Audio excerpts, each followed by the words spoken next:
تمہارا کردار تھا، یہ محمد عربی کے غلاموں کا کردار ہے، پھر بھی ہم سے یہ گلہ ہے کہ وفادار نہیں، پھر بھی ہم سے یہ گلہ ہے کہ وفادار نہیں۔ ارے ہم وفادار نہیں، تو بھی تو دلدار ہے۔ ملک کے حالات دن بدن خراب کیوں ہو رہے ہیں؟ آپ نے کبھی غور کیا؟ خراب اس لیے ہو رہے ہیں کہ جہاں قوم مسلم کو بولنا چاہیے مسلمان وہاں بولتے نہیں ہیں، اور جہاں مسلمانوں کو خاموش رہنا چاہیے وہاں مسلمان بولتے نظر آتے ہیں۔ یہی وجہ ہے کہ حالات دن بدن خراب ہوتے چلے جا رہے ہیں۔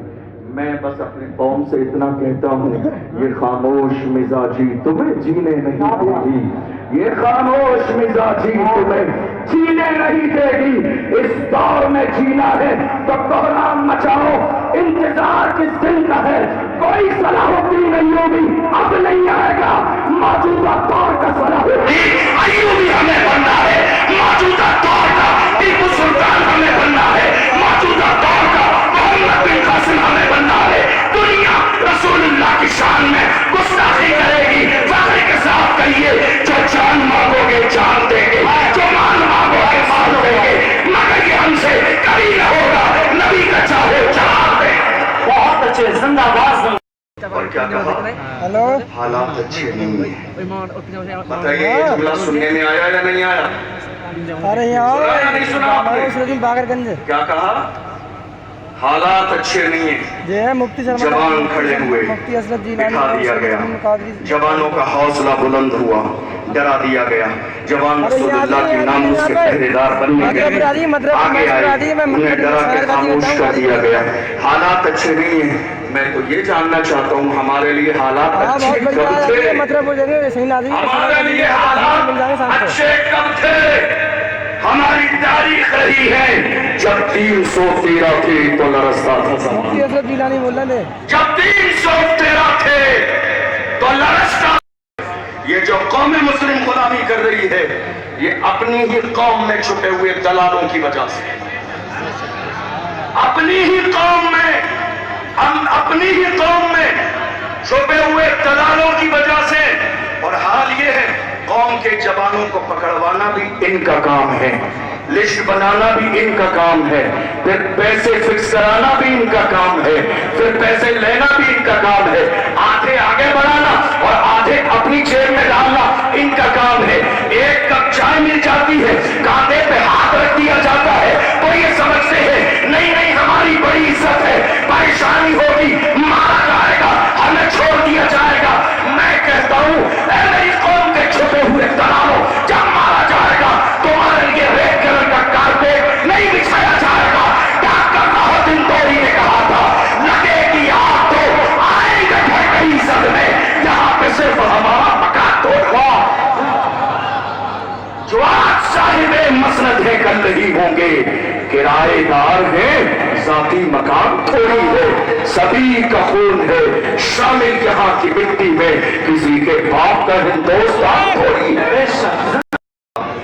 تشریف لا چکے ہیں، میں اپنی بات مکمل کرنے لگا ہوں، چونکہ تعداد ہمارے مہمانوں کی بہت زیادہ ہے اور ہم لوگ تو اس بارگاہ میں خادم کی حیثیت سے آتے ہیں، تو جو ہمارے مخدوم ہیں، جو مولا کائنات کے شہزادے ہیں، جن کا تعلق اہل بیت سے ہے، ہمیں اور آپ سب کو مل کر ان کی مہمان نوازی کرنی چاہیے۔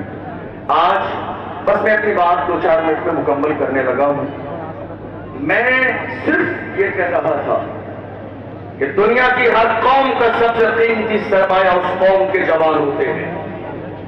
دنیا کی پیغام دے رہا ہوں آپ کو، بس سن لیجیے آخری باتیں۔ دنیا کی ہر قوم کا سب سے قیمتی سرمایہ اس قوم کے جوان ہوتے ہیں۔